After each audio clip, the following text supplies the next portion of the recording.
तुम अतीक को मारे, हम पीएम को मारेंगे। नमस्कार, आपके साथ मैं हूं लावनी विनीत और बहुत विशेष प्रस्तुति के साथ आपके बीच उपस्थित हूं। ये बातें दरअसल कही जा रही हैं उस आतंकी संगठन की तरफ से जिसे ओसामा बिन लादेन ने खड़ा किया।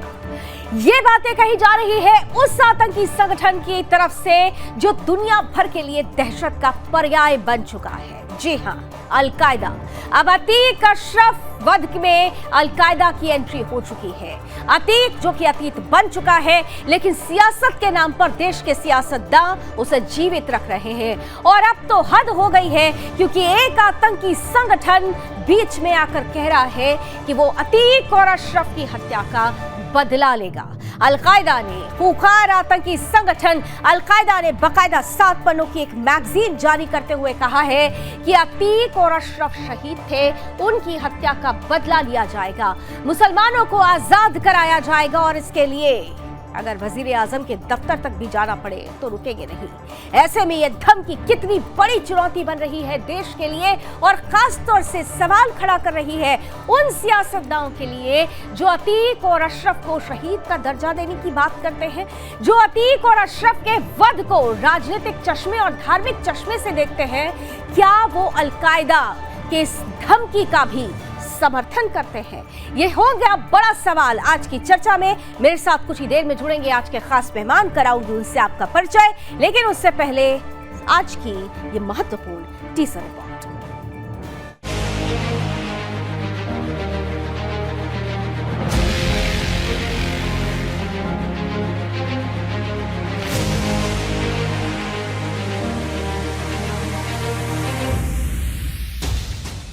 अभी तक तो सिर्फ आपने सुना ही होगा कि चोर चोर मसेरे भाई, लेकिन अब ये कहावत सार्थक होती भी दिख रही है। एक और माफिया ब्रदर्स का वध होता है तो दूसरी ओर उन माफिया और गैंगस्टर के समर्थन में कई राजनीतिक पार्टियां, राजनेता तथा कथित पत्रकार, आस्तीन में पल रहे जिहादी और इंटरनेशनल आतंकी संगठन खड़े हो जाते हैं। उस समय हर राष्ट्रवादी के मन में सवाल आता ही होगा कि ये रिश्ता क्या कहलाता है। बता दें कि जैसे ही माफिया भाइयों का वध होता है तो कई विदेशी ताकतों को मानो सदमा सा लग जाता है।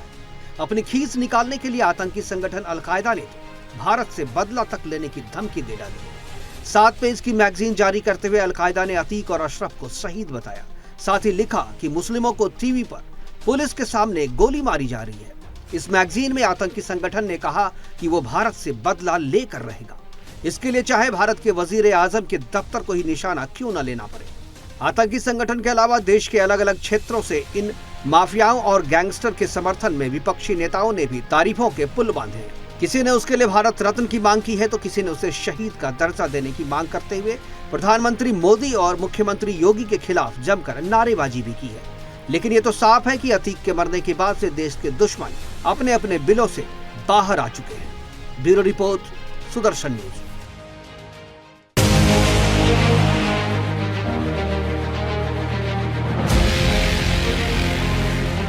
यूपी के जो हालात हैं आज पूरा शहर जानता है, उसकी वजाहत करने की ज़रूरत नहीं। मैंने ये बताने की कोशिश की है कि आज कानून के नाम पर लोग कानून हाथ में ले रहे हैं। मुल्क में अदलिया है, हम किसी गुनहगार की हिमायत नहीं करते, लेकिन उसे कानून के दायरे में ला करके जो सज़ा है आप उसे वो सज़ा दें। लेकिन आप अदलिया को नज़रअंदाज करके, कानून को एक साइड में रख करके आप इस तरह अगर कोई फैसला करते हैं जो लाकानूनियत है, या यूं कहा जाए कि आपने जो है डिक्टेटरशिप बना ली है, आपने जमहूरियत को किनारे करके हिटलर शाही रास्ते पर चलने की कोशिश कर रहे हैं, ये आपके लिए और देश के लिए भला नहीं। और अगर आप ये चाहते हो कि 2-4 लोगों को मारकर आप पूरे हिंदुस्तान के मुसलमानों को खौफजदा कर दोगे या उन्हें मायूस कर दोगे, तो ये दीवाने की बढ़ है और पागल का ख्वाब है। ऐसा कभी भी नहीं होगा। उन्हें मारा गया, पूरी तरह से प्लान्ड वे में मारा गया। योगी सरकार ने उनको प्लान्ड वे में मरवाया। इसमें कोर्ट, मीडिया, सरकार, पुलिस, सबका हाथ है उसको मरवा। शहीद अकीक अहमद अमर रहा है, शहीद हुआ वो रोजा के दिन में। उसको अपराधियों के जरिए सरकार और पुलिस ने मरवाया। वो शहीद है, पूरे दुनिया के मुसलमानों के नजर में वो शहीद हो। इमरान प्रतापगढ़ी, जिन्होंने कुख्यात माफिया डॉन अतीक अहमद के शान में कसीदे पढ़े, जिन्होंने एक शायरी लिखी उसके बारे में कि कभी शायद कभी किसी का ऐसा कोई कद नहीं होगा, कई सदियों तक कोई अतीक अहमद नहीं होगा। मैं पूछना चाहता हूं राहुल गांधी जी, आप मोहब्बत की दुकान सजाने की बात कर रहे थे, ये कौन से जहर बुझे सामान हैं जिनके द्वारा आप मोहब्बत की दुकान सजा रहे हैं और आपकी पार्टी का एक सभासद जाके अतीक अहमद को शहीद और भारत रत्न देने की बात कर रहा है। अब ये बात बहुत साफ हो गई है कि प्रजातंत्र का आवरण ओढ़कर प्रजातंत्र में राजतंत्र चलाने वाले जो परिवार है, उसके जो बरखुरदार हैं, उनके जितने भी झंडा बरदार हैं, जितने भी फरमा बरदार हैं, जितने भी किरदार हैं, उन सब से देश को बहुत खबरदार रहने की जरूरत है। अतीक और अशरफ जो एक दुर्दांत एक माफिया डॉन थे, उनका महिमा मंडन करना, उनकी जिंदाबाद का नारा लगाना, यह निश्चित रूप से कहीं ना कहीं बहुत ही देश का और राजनीति का गिरता हुआ स्तर है। आप देखिए कि यही लोग जो है अभी कुछ लोग मांग कर रहे हैं कि अतीक उनको भारत रत्न दे दिया जाए, कुछ कह रहे हैं शहीद का दर्जा दिया जाए। अभी असदुद्दीन ओवैसी जो है, जो एक सांसद हैं, वो उनके हत्यारों को गोडसे बता रहे हैं, गोडसे बता करके और अतीक को जो है गांधी के रूप में प्रयोजित करने पे लगे हुए कि अतीक और अशरफ गांधी जी हैं। क्या गांधी जी माफिया डॉन थे? क्या गांधी जी किसी का हत्या किए थे? क्या उनको किसी में सजा हुई थी हत्या और लूट और लोगों की जमीन कब्जा करने में? तो ये गांधी जी का अपमान कर रहे हैं। वो जानबूझ करके असदुद्दीन ओवैसी अतीक और अशरफ को गांधी बनाने पे तुले हुए हैं। जब गोडसे बोल रहे हैं तो स्वाभाविक है कि गोडसे ने तो गांधी जी को ही गोली मारा था। तो देखिए, त्यौहार के दिन, और मैं जानता हूँ कई बार दिल्ली से और नोएडा से वो सवाल आपके व्हाट्सएप पे आते हैं, वो पूछे जाते हैं। ये सवाल मुझसे ज़्यादा आपको अधिकारियों से पूछना चाहिए, सरकार से पूछना चाहिए। मैं यही कह सकता हूँ कि डर का माहौल ना हो, खुशियों में भेदभाव ना हो।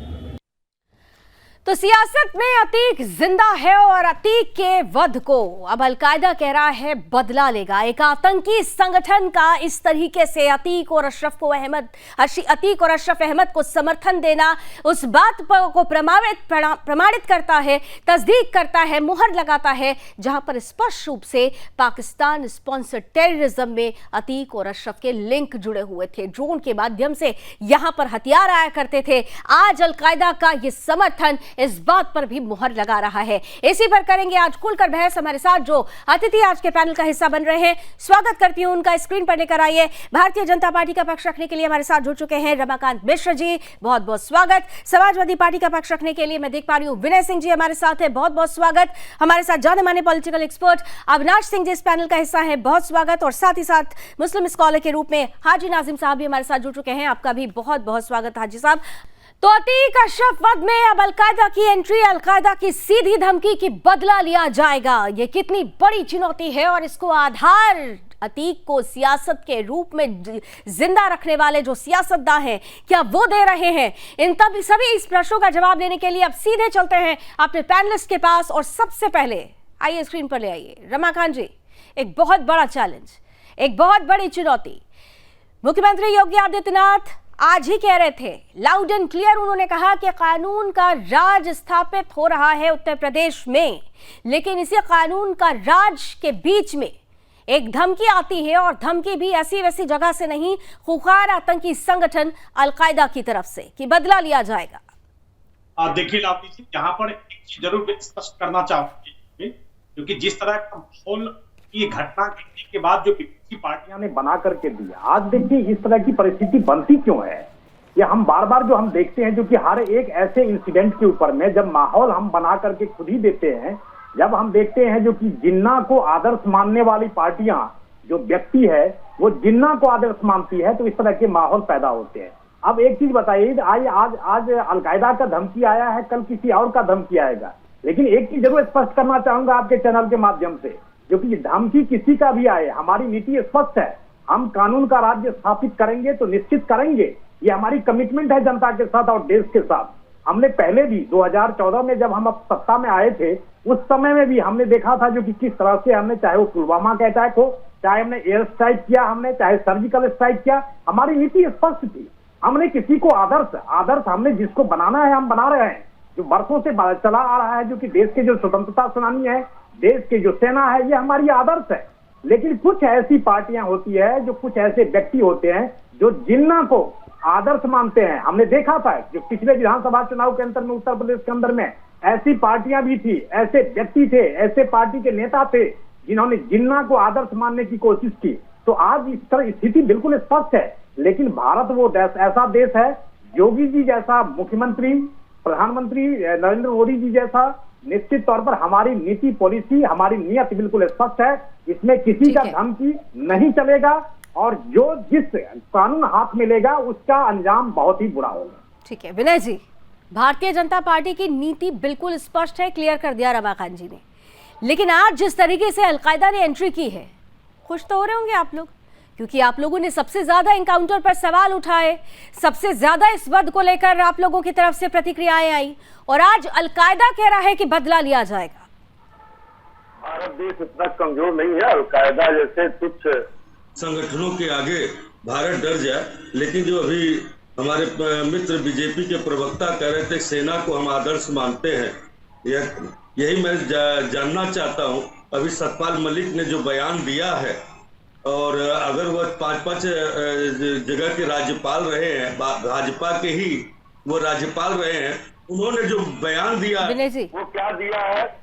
विनय जी, मैं वैसे तो आपकी पहली प्रतिक्रिया में मैं टोकना नहीं चाह रही थी, लेकिन मुझे मजबूरी में आपको टोकना पड़ा। सतपाल मलिक के साथ पे हम जब डिबेट करेंगे ना, निश्चित रूप से मैं आपको उस पर आमंत्रण दूंगी, निश्चित रूप से उस पर डिबेट होगी, जरूर आपको आमंत्रण दिया जाएगा। मुद्दा जो है, मुद्दे को डिबेट नहीं करते हैं, ये मुद्दा हल्के में लेने वाला नहीं है। देखिए विनय जी, आपकी पहली पंक्ति मुझे बहुत अच्छी लगी, आपकी पहली पंक्ति मुझे बहुत अच्छी लगी, लेकिन मेरी दूसरी पंक्ति पर आपको टोका है।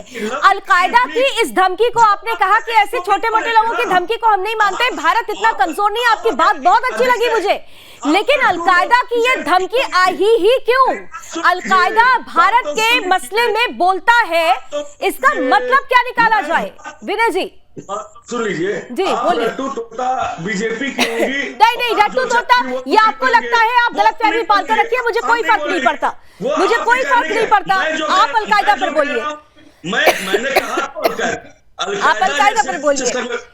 आपके हिसाब से नहीं बोले, अलकायदा जैसे तुच्छ संगठनों के बारे में हम क्या बोले?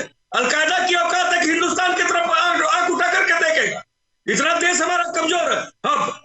हमारे देश के प्रधानमंत्री कमजोर हो सकते हैं, लेकिन पूरा भारत देश के प्रधानमंत्री के साथ खड़ा है, न कि नरेंद्र मोदी जी के साथ खड़ा है। इस देश के साथ पूरा भारत देश खड़ा है। लेकिन कष्ट होता है जब कहीं न कहीं ऐसा बयान बीजेपी से आता है कि भारत के सैनिकों के प्रति ऐसा रवैया जो भारतीय जनता पार्टी सरकार क्योंकि भारत में रहने वाले लोग, भारत के लोग अपने देश से बहुत प्यार करते हैं, देश के प्रति बहुत बड़े देशभक्त है। लेकिन भारतीय जनता पार्टी का जो ये तुच्छ रवैया था, जो भी मलिक साहब ने कहा है, बड़ा निंदनीय था, बड़ा शोचनीय था। ये नहीं लगता, इससे देख करके ये नहीं लगता है कि ये भारत को मजबूत करना चाहते हैं, भारत के को कमजोर करना चाहते। तभी तो अलकायदा जैसे संगठन आंख उठा करके देख लेता, उसकी औकात है कि आंख उठा करके भारत की तरफ देखेगा। लेकिन उसे मालूम है कि भारत के अंदर वोट के लिए, सत्ता के लिए भारतीय जनता पार्टी किसी भी स्तर तक जा सकती है। मैं कह रहा हूँ विधानसभा चुनाव के अंदर में जिन्ना को आदर्श मानने वाले कौन व्यक्ति थे? जिन्ना को आदर्श मानने वाले कौन व्यक्ति थे? जिन्ना को आदर्श मानने वाले कौन व्यक्ति थे? कौन सी पार्टियां थी? नहीं, आपसे मैं प्रश्न करना चाहूंगा, ये माहौल कौन बना करके देता है? ये माहौल कौन बना करके देता है? आदर्श आप मानते हो? ये माहौल कौन बना करके देता है? सावरकर के भक्त आप हो, पाकिस्तान जाके बिरयानी आप खाते हो। हिंदुस्तान में रहने वाला एक व्यक्ति आदर्श मानते हैं या नहीं मानते हैं, वो यहाँ पर स्पष्ट करिए। आपने आदर्श माना था, आपने आदर्श माना था, आपने आदर्श माना था, आपको गलती माननी चाहिए, आपको नेशनल चैनल के माध्यम से गलती माननी चाहिए, आपको चैनल के माध्यम से गलती माननी चाहिए। आपने ये माहौल आतंकवादी संगठन को माहौल बना करके आपने दिया है, ये तो अतीक अहमद का विनय जी ठीक है, अतीक अहमद विनय जी और रमाकांत जी, विनय जी, सब मेरी बात सुन लीजिए, मेरी बात सुनिए। बीच में मुझे खांसी आ गई थी, आपको मौका मिल गया अपनी बातें रखने का, लेकिन आपने एक लाइन बोली थी जिस पर मुझे बिल्कुल आपत्ति है। सुनिए मेरी बात, मुझे इस बात पर पूरी आपत्ति है कि आप बार बार ये जो कहते हैं ना कि आप भारतीय जनता पार्टी के रट्टू तोता बने हुए हैं। मैं आपसे पूछती हूँ कि क्या आप माफियाओं के प्रवक्ता हैं? क्या आप अतीक और अशरफ के प्रवक्ता हैं? आप ऐसे दुर्दांत आतंकियों के प्रवक्ता हैं क्या? मैं आपसे पूछती हूँ कि आप अभी भारत माता और राष्ट्रवाद पर बड़ी बड़ी बातें कर रहे थे, आपके ही बड़े नेता आजकल कहाँ है बताने की जरूरत नहीं है, भारत माता को डाइन बोला करते थे, और आपके नेता, आपके जो अध्यक्ष थे उस पर मुस्कुराते थे। आपके ही नेता बोलते थे कि वंदे मातरम नहीं बोलेंगे, और आपके ही नेता उसको धर्म से जोड़ते थे कि भाई नहीं बोला जाता तो नहीं बोलेंगे। विनय जी एक पन्ना उठाएंगे ना तो पीछे कई पन्ने खुल जाएंगे, और देश ये देख रहा है। अलकायदा पर आपकी पहली टिप्पणी, मैं फिर कह रही हूँ, अलकायदा पर आपकी पहली टिप्पणी का समर्थन करते हैं, लेकिन जिस तरीके से अलकायदा की हिम्मत हुई है, वो हिम्मत आप लोगों के बयानों की वजह से हुई है, आप लोगों के बयानों की वजह से, आप लोगों की प्रतिक्रियाओं की वजह से हुई है। खैर चलिए, आप लोगों ने अपनी मन की बात कर ली, 2 और मेहमान जरा उनकी भी प्रतिक्रिया लेती हूँ। हाजी नाजिम साहब, महत्वपूर्ण हो जाता है, ये कहा जा रहा है, मैं आती हूँ अविनाश जी, भी आ रही हूँ आपके पास। हाजी साहब, ये कहा गया कि मुसलमानों को आजादी दिलाई जाएगी, किस बात की आजादी? अब अलकायदा आजादी दिलाएगा मुसलमानों को? हाजी नाजिम साहब। लवली जी, सबसे पहले तो मैं सभी देशवासियों को ईद उल फितर की तहे दिल से मुबारकबाद पेश करना चाहता हूँ। देशवासियों को अक्षय तृतीया की भी शुभकामनाएं दे दीजिए। हाजी साहब, देशवासियों को अक्षय तृतीया की भी शुभकामनाएं दे दीजिए। आपको भी बहुत बहुत मुबारक। लवली जी देखिए, मर्यादा पुरुषोत्तम राम की भी हार्दिक शुभकामनाएं। अब लवली जी, आपने सवाल किया कि मुसलमानों को आजादी चाहिए, ये बताइए मुसलमानों के वजह से तो ये मुल्क आजाद हुआ, तो मुसलमानों को किस चीज की आजादी चाहिए? ये इस तरीके के भ्रमित सवाल करके पूरे मुल्क को गुमराह करने की कोशिश मत कीजिए। लेकिन सिर्फ और सिर्फ ये मान के चलिए अगर ये मुल्क अलकायदा कह रहा है, हम नहीं कह रहे हैं। हाजी साहब एक सेकंड, तो खुद आजादी पहली प्रतिक्रिया में आपको नहीं टोकती, फिर मुझे आप लोग मजबूर कर देते हैं। मैं थोड़ी कह रही हूँ, ये अलकायदा ने अपने 7 पन्नों की जो मैगजीन में धमकी दिया उसमें लिखा है कि मुसलमानों को आजादी दिलाएंगे। ये तो मैं आपसे पूछ रही हूँ कि अलकायदा किस आजादी की बात कर रहा है? मुसलमानों को कौन सी आजादी जो अलकायदा जैसा आतंकी खुखार संगठन आजादी दिलवाएगा? लवनी जी देखिए, अलकायदा ने अगर इस तरीके की धमकी दी है मुसलमानों के लिए कि आजाद कराने के लिए, ये सब जो जांच का विषय है, जांच एजेंसी इसकी जांच करेंगी। इसमें मुसलमान सिर्फ ये कहता है कि मुसलमानों ने इस मुल्क को आजाद कराया, वो किसी आतंकवादी संगठन की हिमायत नहीं करता। ऐसे आतंकवादी संगठनों के हमेशा मुसलमान खिलाफ रहता।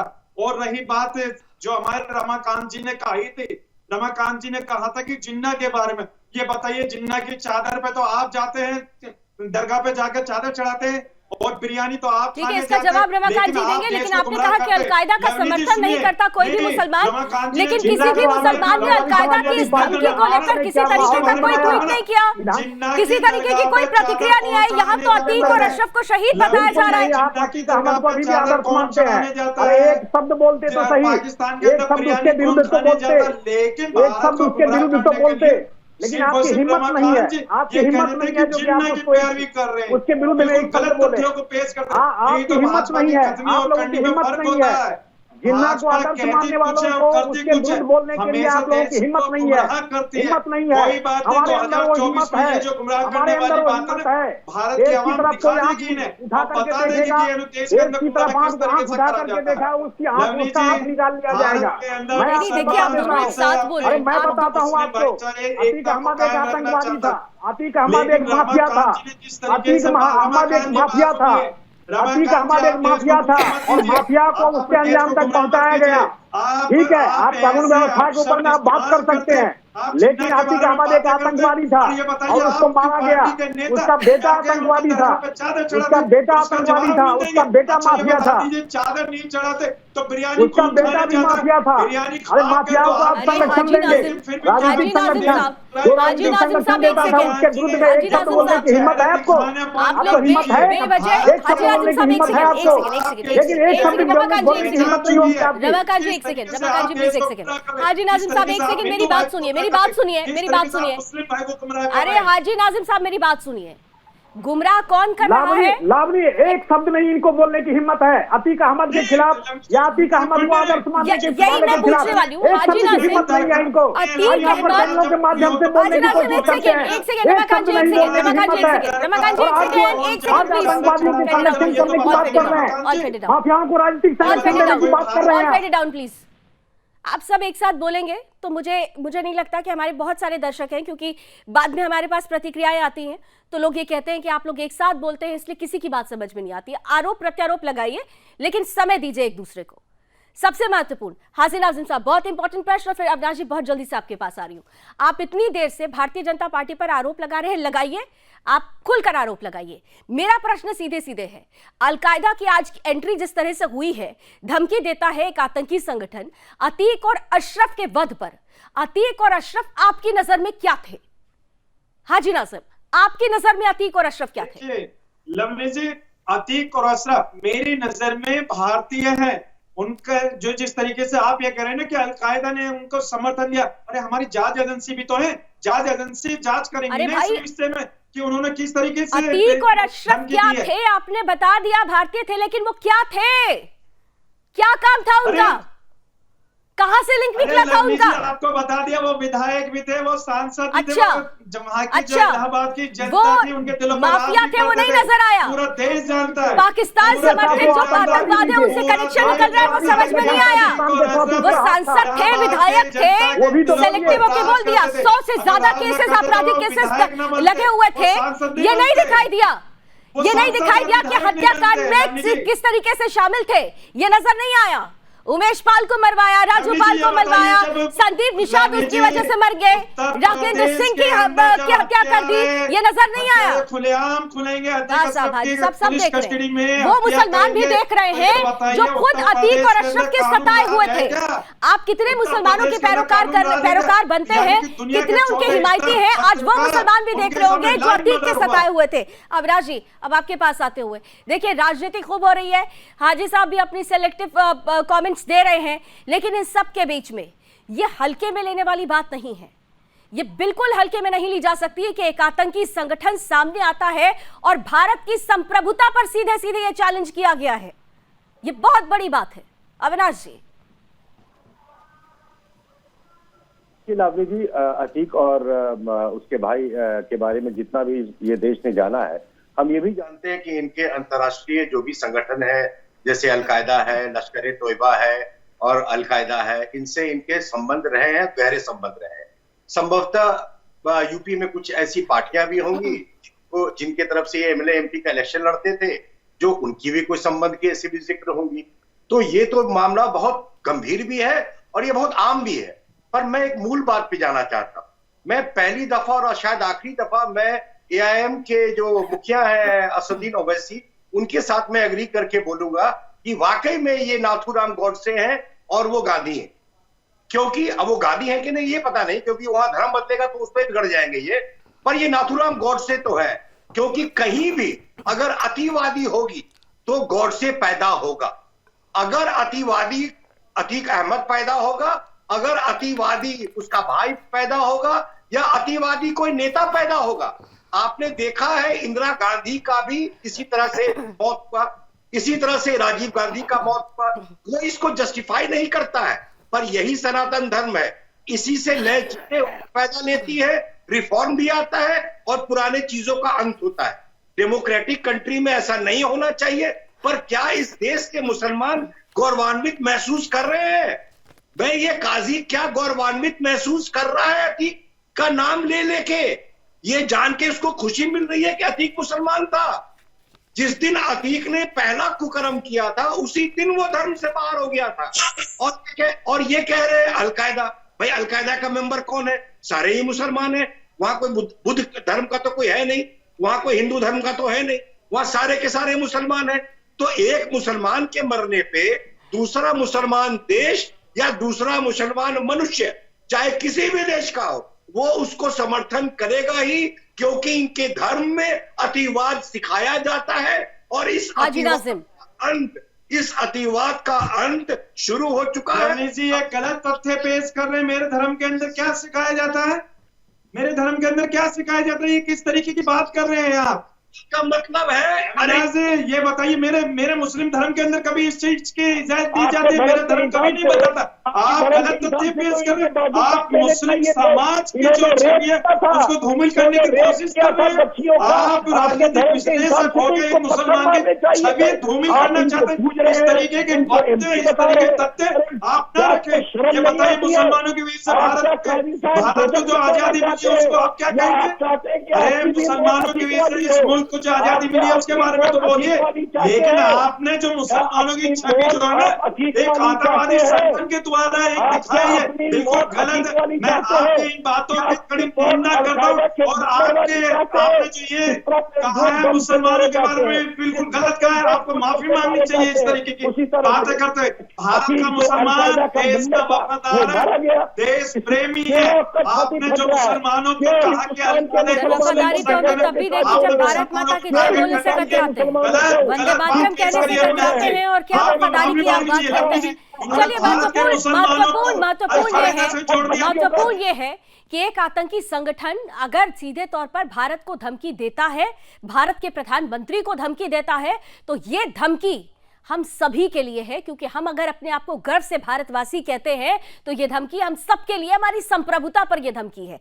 विनय जी और रमाकांत जी को अब जरा लाना चाहती हूं एक बार फिर से आमने सामने। विनय जी, आपसे महत्वपूर्ण प्रश्न इसलिए कर रहे हैं क्योंकि आपने शुरुआती कमेंट में ये कहा था कि भारत कमजोर नहीं है, भारत का प्रधानमंत्री कमजोर हो सकता है। बड़े दुख के साथ कहना पड़ता है, क्योंकि भारत का ये वही प्रधानमंत्री है जिसने पाकिस्तान जैसे आतंकी संगठनों को उसके गढ़ में घुसकर उनको उनकी असली औकात याद दिला दी थी।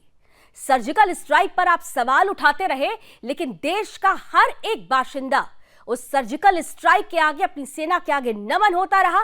प्रधानमंत्री की तारीफ होती रही, वर्ल्ड वाइड इस पर बातें हुई, और हर बार आपको मुंह की खानी पड़ी। ऐसी बातें कह के क्या आपको ये नहीं लगता कि आप 2024 से पहले आप खुद अपने लिए सेल्फ गोल कर रहे हैं? क्योंकि भारत का नागरिक बच्चा उसकी सोच बदल चुकी है। आपको उस सोच को अब पकड़ना होगा। विनय जी और रमाकांत जी को आमने सामने लाए, लेकिन पहला कमेंट विनय जी करेंगे। मेरी बात सुन लीजिए। अतीक कौन था मैं बताता हूँ। अतीक एक दुर्दांत अपराधी था जो भारतीय जनता पार्टी के तथाकथित मंत्रियों का व्यावसायिक मित्र था, जो भारतीय जनता पार्टी के ही द्वारा फल फूल रहा था। उसका व्यवसाय प्रयागराज में चल रहा था, पहली चीज। और मैं मिश्रा जी से भी जरा पूछना चाहूंगा, जरा माननीय प्रधानमंत्री जी से पूछ के बताइएगा जरूर कि बिरयानी कैसी लगी थी पाकिस्तान में। शायद उसका स्वाद उनको पता होगा। ये आप भारतीय जनता पार्टी के ही लोग स्वाद बता सकते हैं, क्योंकि बिरयानी चखने भारतीय जनता पार्टी का शीर्ष नेतृत्व तक किसने पहुंचाया था? लोकतंत्र के मंदिर तक किसने पहुंचाया था? 21 सालों तक का जो राजनीतिक सफर है उसको आधार किसने दिया था? ये भी बता दीजिएगा। हाँ, ये आप ही को सुन रही हूँ सर, आप ही को सुन रही हूँ, ये बता दीजिएगा। आप सुनेंगे नहीं सुन रही हूँ, बताइए। और जो आपने भारत के बारे में कहा है, तो भारत के प्रति भारतवासियों का दृष्टिकोण है, क्या किसी को बताने की आवश्यकता नहीं है, या सर्टिफिकेट आपसे लेने की आवश्यकता नहीं है। और रही बात भारतीय जनता पार्टी की, नहीं सर्टिफिकेट हमसे लेने की जरूरत नहीं है, लेकिन आप लोग तो देते हैं ना सर्टिफिकेट। आप तो सर्टिफिकेट देने लगते हैं ना कि ये सच्चा भारतीय है, ये झूठा भारतीय है, ये भारतीय जनता पार्टी का प्रवक्ता, ये देश का नागरिक। आपसे मैंने अभी देखिए, आपने बड़ी सहूलियत के साथ मेरा प्रश्न सेलेक्ट कर लिया। जब मैंने आपसे पूछा कि राजनीतिक सफर किस पार्टी से शुरू हुआ, आप उसको नजरअंदाज कर रहे हैं। कितनी सहूलियत के साथ आपने अब चुनाव कर लिया मेरे प्रश्न का। अपना दल से 4 बार जीता है, वह भारतीय जनता पार्टी के सहयोगी आज की समाजवादी पार्टी में से सांसद था या नहीं था? ठीक है, मैं जवाब दूं क्या? समाजवादी पार्टी से सांसद था या नहीं था? रमाकांत जी, आप देखिए लावनी, यहाँ पे अतीक अहमद एक पोषित माफिया था और वो समाजवादी पार्टी के टिकट पे संसद भी गया और विधानसभा के अंदर में भी पहुंचा। एक पोषित माफिया था, राजनीतिक संरक्षण समाजवादी पार्टी द्वारा दिया जा रहा था, इस वजह से वो फला फूला और मजबूत हुआ। आज अगर देश की जनता या प्रदेश की जनता उससे प्रभावित हो रही थी, उसका मुख्य कारण था समाजवादी पार्टी द्वारा राजनीतिक संरक्षण देना। ये चीज स्पष्ट है, ये चीज स्पष्ट है। आपको तो माफी मांगनी चाहिए, आपको तो माफी मांगनी चाहिए। जो माफिया 11,000 करोड़ की संपत्ति, 11,000 करोड़ की संपत्ति उसके पास था। तो गरीब बच्चे का, गरीब परिवार का, गरीब माँ बाप का, उसने जमीन हड़प करके बैठा हुआ था, जमीन हड़प करके बैठा हुआ था। 11,500 करोड़ का संपत्ति भू माफिया था, वो भू माफिया था। और राजनीतिक संरक्षण देने का काम, राजनीतिक संरक्षण देने का काम समाजवादी पार्टी ने किया। और आज जो आंसू बह रहे हैं ना, आपका जो आंसू बह रहा है, आज अगर आपकी हिम्मत है, अगर आपकी हिम्मत है तो बोलिए। कौन देश को तोड़ रहा था और कौन अखंड भारत की बात कर रहा है? कौन देश को तोड़ रहा था और कौन अखंड भारत की बात कर रहा है? इसकी तस्दीक तभी हो जाती है, ये प्रमाणित तभी हो जाता है जब विश्व स्तर पर, सुनिए विनय जी सुनिए, विश्व स्तर पर आज वीर सावरकर जी की बातें होती हैं और उस अखंड भारत पर चर्चा होती है। दुनिया के सबसे पुराने लोकतंत्र ने भी इस सबसे पुराने और सबसे बड़े लोकतंत्र के बारे में स्पष्ट रूप से कहा है कि अखंड भारत की परिकल्पना कहां से आई है। जरा आप लोग भी थोड़ा पीछे जाया करिए और इतिहास को समझने की कोशिश क्या करिए। अविनाश जी कुछ कहना चाह रहे हैं, जल्दी से अविनाश जी का कमेंट फिर समाप्त करूंगी। अविनाश जी, मैं एक और बात कहना चाह रहा हूँ। काजी साहब आपको बताएंगे कि इनके यहाँ मुसलमानों में जो शहीद का जो दर्जा है वो 40 तरह के शहीद होते हैं। तो ये जो हम जो शहीद जो वर्ड अपने आर्मी वालों के लिए इस्तेमाल करते हैं, इसके लिए मरते हैं, उसको भी बदलने की जरूरत है। क्योंकि जो वर्ड शहीद है वो बिल्कुल इस्लामिक वर्ड है और इनके धर्म से जुड़ा हुआ वर्ड है। तो इनके हिसाब से तो अतीक अहमद शहीद है।